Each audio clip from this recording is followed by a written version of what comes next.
हम लोग question number 12 EMI वाला क्वेश्चन। ठीक है, ईएमआई वाला क्वेश्चन को पहले रीड कर लेते हैं। क्या लिखा हुआ है, EM and I are partner sharing profit and loss ratio 5:3:2। Balance sheet दी गई है, पहले तो बैलेंस शीट के नीचे क्या लिखा हुआ, आर रिटायर, कौन रिटायर हो गया हमारे पास से आर, तो 3 पार्टनर दिए हुए ईएमआई, EM&I, EM&I। सबसे पहले कैसे वो जो फिक्स एंट्री वो कर लेते, सबसे पहले क्या लिखना है, by balance BD, debit side पर टू बैलेंस ईयर,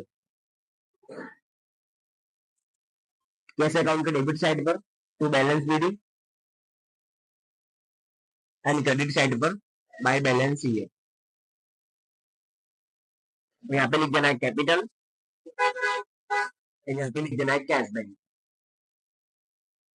ये एंट्री हमारी फिक्स है, इतना तो लिखना ही कंपल्सरी। ठीक है, हर बार। चलो रिटायर कौन हुआ है हमारे पास से आई, तो मतलब कैपिटल किसकी निकलेगी, न्यू वाली EM/F की, है ना। ये दो बच्चे के हमारे पास। अब पढ़ते क्या लिखा हुआ है, एडजस्टमेंट वन बाय वन करके सॉल्व करते चलेंगे। Goodwill of the, sorry first लिखा हुआ है I profit share will be gain by E&M in ratio 2:3। तो ये क्या दिया हुआ है, गेनिंग रेशियो। तो जब जब गेनिंग रेशियो दिया गया होगा, ठीक है ना, तो तुम्हें गेन, हमने लास्ट टाइम फॉर्मूला निकाला था, gaining ratio is equal to new share minus old share, तो वो फॉर्मूला लगाने की वो रिक्वायरमेंट होगी नहीं। तब क्या करेंगे, गुडविल को डायरेक्ट कॉन्सिलेशन डिवाइड कर देंगे 2:3 के अंदर। ठीक है, अब देखो लिखा हुआ नीचे goodwill of the firm value of 1 lakh, वो वैल्यू कितनी दी गई है, 1 लाख। तो कौन रिटायर हुआ था, आई, तो निकालेंगे आई शेयर ऑफ गुडविल। तो टोटल गुडविल कितनी दी गई हमें, 1 लाख, यहाँ पे लिखेंगे 1 लाख।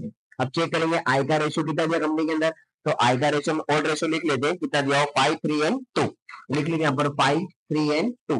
तो आई का लास्ट का कितना है दिया, 2 मल्टीप्लाई 2 डिवाइड बाय कर देंगे 10, तो आंसर आ जाएगा 20,000। तो आई की जो गुडविल है कितनी दी गई, 20,000। अब रिटायरमेंट के अंदर गुडविल की एंट्री फिक्स होगी, कैसे लिखनी है, कि तीनों में से जो पार्टनर हमारा रिटायर हो उसको कहाँ पे लिख दो, डेबिट साइड पर, और करंट पार्टनर कहाँ पे लिख दो, क्रेडिट साइड पर। तो तीनों में से रिटायर कौन हुआ है हमारे पास से, आई, यहाँ पे नाम लिख देंगे आई कैपिटल।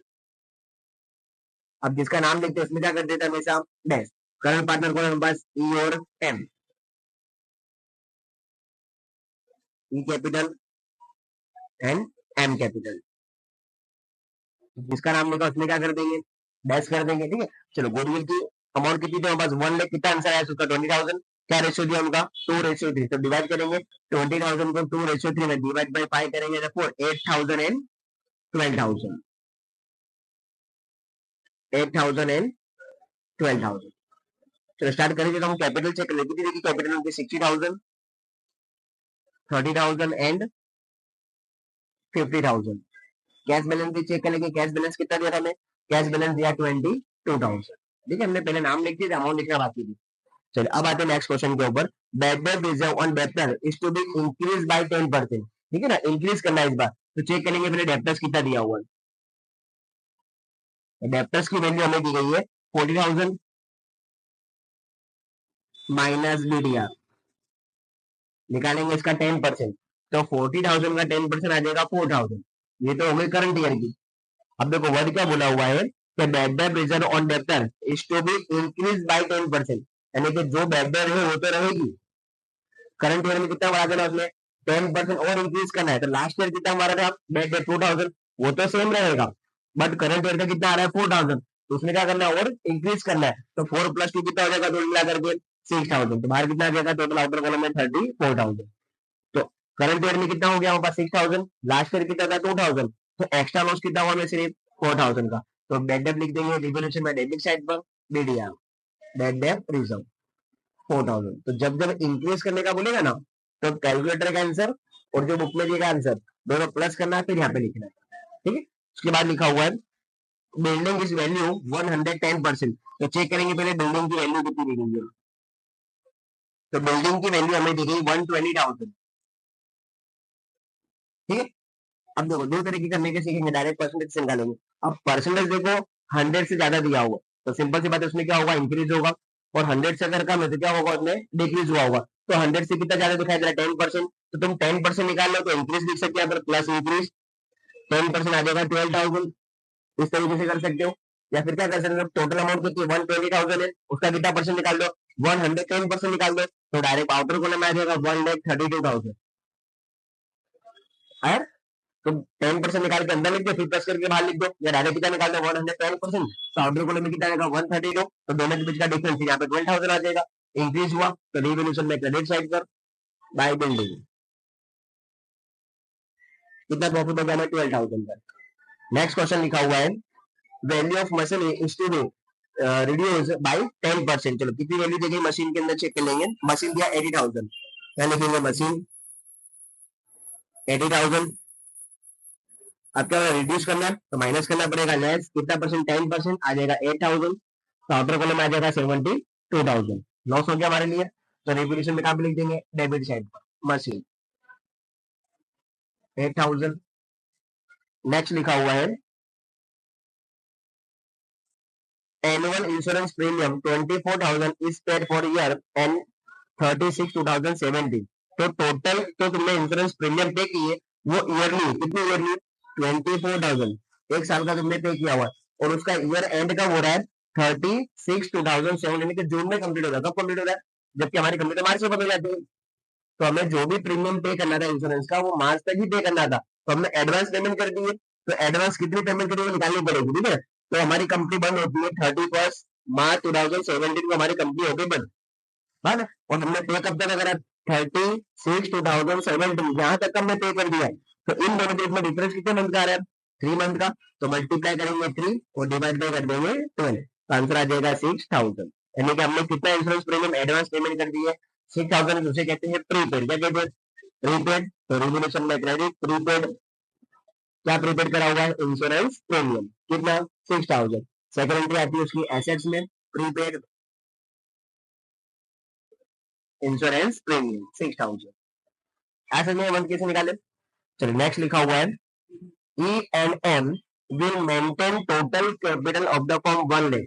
तो लास्ट हमने क्वेश्चन करा था दीप ज्योति की तरह सम करवाया था, उसमें कैसा बोला था कि ओल्ड फॉर्म की जो टोटल थी कैपिटल वो सेम कैपिटल हमें रख देना था, ठीक है ना। इस वाले क्वेश्चन में तुम्हें कैपिटल का टोटल ऑलरेडी दिया, कितना दिया हुआ है 1 लाख, तो टोटल कैपिटल कहां पर आता है यहाँ पर आता है बाहर 1 लाख। अब इस कैपिटल को डिवाइड करने के लिए तुम्हें चाहिए न्यू रेशियो, कौन सा रेशियो न्यू रेशियो, देखो बोला आगे in their new profit and loss ratio, कौन से रेशियो में रखना है न्यू रेशियो में। तो हमने पूरा सम कंप्लीट किया, कहीं पर भी न्यू रेशियो तो दिया हुआ नहीं, बट न्यू रेशियो निकालने के दो मेथड होते हैं, कितने मेथड होते हैं दो, एक होता है गेनिंग रेशियो के अकॉर्डिंग और एक होता है गेनिंग शेयर के अकॉर्डिंग।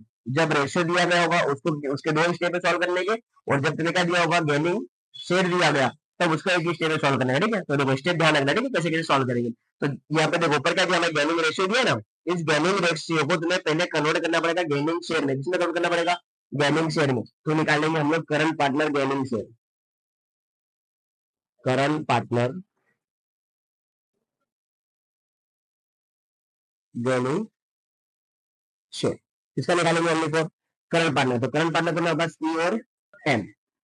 देखो सॉल्यूशन करने का सिंपल तरीका, जो गेनिंग रेशियो दिया पहले वो लिख लो, कितना दिया 2:3, तो 2 divide by 5 and 3 divide by 5 लिख दिया।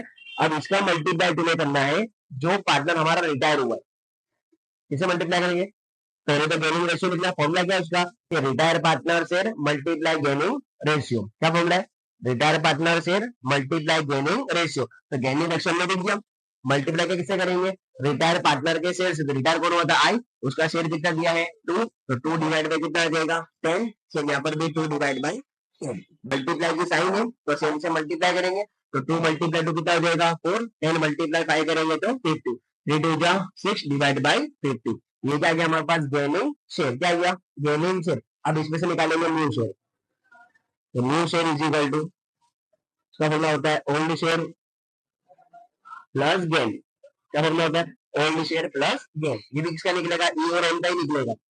तो ई और एम का ओल्ड कितना दिया है 5, 5 डिवाइड बाई 10, और इसका दिया है 3 डिवाइड बाई 10 प्लस प्लस यहाँ पे क्या लिखा है गेन, तो ई का हमने गेन कितना निकाला 4 डिवाइड बाई 50, और इसका गेन कितना निकाला हमने 6 डिवाइड बाई 50, प्लस आगे साइन लिखने तो क्या करेंगे क्रॉस मल्टीप्लाई, चलो करेंगे 50 मल्टीप्लाई 5 करेंगे तो 250 प्लस 10 मल्टीप्लाई 4 करेंगे तो 40 डिवाइड बाई 500, 50 मल्टीप्लाई 3 करेंगे तो 150, 10 मल्टीप्लाई 6 करेंगे तो 60 डिवाइड बाई 500, ऊपर प्लस करेंगे तो 290 डिवाइड बाई 500, तो इसका प्लस करेंगे तो 210 डिवाइड बाई 500 आया आंसर। अब यहाँ पे निकाल देंगे E ratio M is equal to 290 ratio to 10, 0 0 cancel, तो आंसर कितना आ गया 29:21।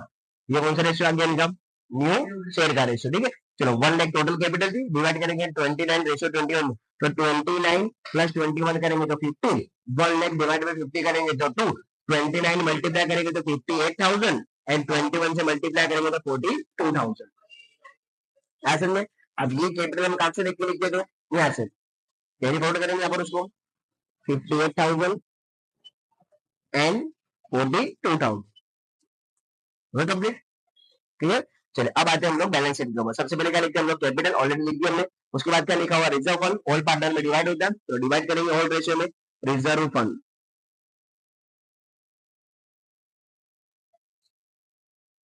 चलो रिजर्व फंड का टोटल दिया हमारे को 50,000, डिवाइड करेंगे उसको, डिवाइड बाई 10, तो 25,000 आएगा फर्स्ट, 50,000 डिवाइड बाई 10 पाई करके इक्वल 25,000,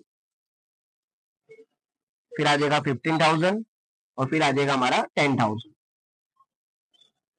है ना। उसके बाद लिखा वर्कमैन प्रॉफिट शेयरिंग फंड, ये डिवाइड होता नहीं है ना, ये प्रोविडेंट फंड है हमारा। चलो कितना दिया हमारे को 30,000 वर्कमैन प्रॉफिट शेयरिंग फंड। चलिए उसके बाद क्या लिखा हुआ, क्रेडिटर, वो भी डिवाइड नहीं होते, इसके अमाउंट कितनी दी गई हमें 70,000, यहाँ लिख देंगे 70,000। नेक्स्ट लिखा हुआ, चलिए इधर कंप्लीट हो गया। बैलेंस शीट में सबसे पहले क्या लिखी, बिल्डिंग ऑलरेडी हमने कर दी, मशीनरी ऑलरेडी हो गया, स्टॉक पेंडिंग है, लिख देंगे स्टॉक, स्टॉक की वैल्यू हमें दी गई 30,000। नेक्स्ट लिखा हुआ डेप्टर्स ऑलरेडी हो गए, कैश कब आएगा सबसे लास्ट में, क्वेश्चन कंप्लीट हुआ। तो 1 बाय 1 के क्या रहेंगे, क्लोज करेंगे। 18,000 सेम यहाँ पर भी 18,000, 18 में से 8 गए 10, 10 में से 4 गए तो 6,000, ये हो गया हमारा profit E M N I, divide by 6 करेंगे तो 3,000, 5 करके इक्वल 3,000, 1,800 एंड 1,200। इसमें कहां पर आया डेबिट, इसमें कहा जाएगा क्रेडिट बाय रिवोल्यूशन प्रॉफिट।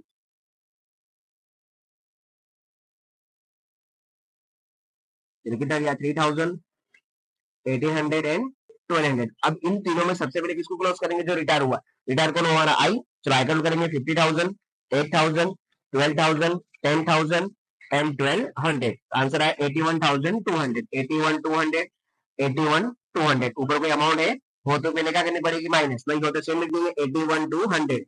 अब इतना पेमेंट करना सामने वाले को, हमें जो रिटायर हुआ, कैश बैलेंस कितना हमारे पास है 20,000, पेमेंट कर सकते हैं नहीं, तो सिंपल यहाँ पे क्या रख देना है, लोन। और लोन की सेकंड एंट्री कहां पर आती है, लाइबिलिटीज में किसकी लोन आई है, आई की, लिख देंगे आई इज लोन, 81,200 कंप्लीट हो जाएंगे। अब इन दोनों का अकाउंट क्लोज करने से पहले चेक करना पड़ेगा बैलेंस कहाँ का याद है, क्यों, क्योंकि सबसे पहले हमें सीएफ मिल गया ना, यहाँ पर सीएफ नहीं होता है, तो सिंपल है यही का टोटल हमेशा क्रेडिट का करना है, डेबिट का कभी करना नहीं। चलो चेक करेंगे किधर का जा रहा है, चलो हमने इनका चेक करते पहले 60,000, 25,000 प्लस 3,000, यहाँ पर 88,000, इधर का कम लग रहा है, 58 प्लस 8 करेंगे तो कितना होगा 66 ही होगा, इधर का ज्यादा हो गया, यहाँ पे लिखेंगे 88,000, सेम यहाँ पर भी लिखेंगे 88,000, माइनस करेंगे माइनस 58,000 एंड माइनस 8,000, तो डिफरेंट अमाउंट है 22,000। अभी इसके सामने क्या लिखना अभी हमें कंफर्म बता नहीं, आज में पढ़ेंगे क्या बोला हुआ, ठीक है। चलो अब इसका चेक करते हैं, एम का पहले क्रेडिट का चेक करते हैं, 30,000, 15,000 एंड 1,800, इसका आ रहा है 46,800। चलो इधर कितना 42 प्लस 12, इधर का याद हो गया ना, तो प्लस करेंगे 42,000 प्लस 12,000, तो इधर आया 5,400, सॉरी 54,000, सेम यहाँ पर भी लिखेंगे 54,000, ऊपर की अमाउंट कर देंगे माइनस, माइनस 30,000 माइनस 15,000 माइनस 1,800, तो आंसर आया 7,200। अब इस ये जो डिफरेंट अमाउंट आई है इसको कहीं तो हमें ट्रांसफर करना पड़ेगा, तो देखो क्वेश्चन में लास्ट में बोला होगा कहां पे ट्रांसफर करना, कुछ बोला पढ़ लेते, तो कुछ भी इंफॉर्मेशन दी हुई नहीं है, तो जब भी तुम्हें पहले से क्या मिल जाए ये सीएफ का आंसर दे दे, और जो डिफरेंट अमाउंट कहां पे ट्रांसफर करनी है कोई इंफॉर्मेशन में ना हो, दीप ज्योति को जीता जो क्वेश्चन उसने क्लियर बोला था कि कहां पे ट्रांसफर करना है, करंट अकाउंट करना है, यहाँ पे कोई ऐसी इंफॉर्मेशन नहीं है। जब कोई इंफॉर्मेशन ना हो तो इसको ट्रांसफर करना है कैश बैंक में, कहां पे ट्रांसफर करेंगे, कैश बैंक में, तो सामने दोनों के लिख देंगे कैश बैंक आया। अब इसमें कैश का नाम कहां पर आया, क्रेडिट में, तो कैश में कहां पे एंट्री आएगी, डेबिट में, इसमें कैश का नाम कहां पर आया, डेबिट, तो कैश अकाउंट में कहां पे जाएगा, क्रेडिट में, क्रॉस एंट्री करेंगे, तो यहाँ पे किसको पेमेंट करी हमने, एम को, तो यहाँ पे लिखेंगे एम कैपिटल अकाउंट, 70,200 एंड यहाँ पर किसको हमने बदली करी, ई को, तो ई कैपिटल लिखा हूँ 22,000 प्लस करेंगे इनका तो 29,200 इधर भी सेम 29,200 माइनस करेंगे तो 7,200 चेक करने एक बार उतना यार 22,000 प्लस 7,200 ओके ठीक है। तो डिफरेंट माइनस करेंगे कितना आ जाएगा 7,200 देखो 20,000 क्या हो गया कैंसिल तो बचा कितना रिमेनिंग अमाउंट 7,200 हो गया। यहाँ पे लिख देंगे 7,200 चलिए चेक करेंगे दोनों सारे बैलेंस कैसा आएगा हमारा सेम आएगा 1 लाख प्लस 30,000 प्लस 70,000 प्लस 81,200 तो 281,200 एसेट चेक कर लेते 132,000 72,000 30,000 34,000 7,200 and 6,000 281,200 ऐसे। चलो इसमें क्या सीखने के लिए मिला आज हमारे गेमिंग रेशियो जब जब दिया गया होगा उसमें से क्या फाइंड आउट करना पड़ेगा कंपलसरी न्यू रेशियो। तो न्यू रेशियो निकालने के कितने स्टेप हो गए 2 स्टेप। पहला स्टेप कैसे याद रखना है कि रिटायर पार्टनर के शेयर को किससे मल्टीप्लाई करना है गेमिंग रेशियो से। तो पहले क्या लिख दो गेमिंग रेशियो लिख दो और मल्टीप्लाई किससे कर दो जो रिटायर पार्टनर हो उससे क्या कर दो मल्टीप्लाई कर दो तो क्या मिल जाएगा गेमिंग शेयर मिलेगा हमें। जैसी गेमिंग शेयर मिलेगा फिर क्या लगा दो न्यू शेयर का। न्यू शेयर का फॉर्मूला क्या है कि ओल्ड शेयर प्लस गेन। तो ओल्ड का आंसर मेरे पास होगा गेन का हमने निकाला हुआ है दोनों प्लस पर हमारे पास आंसर आएगा। ये निकालना इसलिए जरूरी है कि जो गुडविल की अमाउंट ये कैपिटल की अमाउंट दी गई है वो कौन से रेशियो में डिवाइड होगी न्यू रेशियो में इसके लिए जरूरी पड़ेगा ठीक है। आज हमने